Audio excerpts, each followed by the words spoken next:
Šiuolaikinių vaikų problema yra, kad jie nelabai moka rišti raištelių.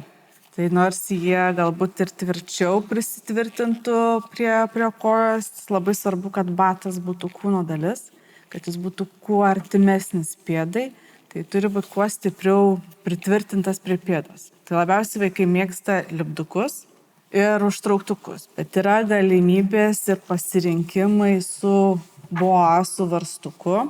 Dažnai naudojamas yra dviratininkų, slidininkų batams, nes jie taip pat stipriai pritvirtina pėdą. Atlaisvinus, čia atsilaisvina troselis, kuris tikrai nenutrūksta, nebent su žirklėm nukirpsit. Ir turėjom atvejų, kai vaikas važiavo su mašinėlė pasispiriama ir jisai pėdą atbrūžino į asfaltą. Tai tada taip troselis nutrūko, bet jam yra garantija susisiekus tiek su boa atstovybė, tiek su mūsų gamykla yra viskas pakeičiama.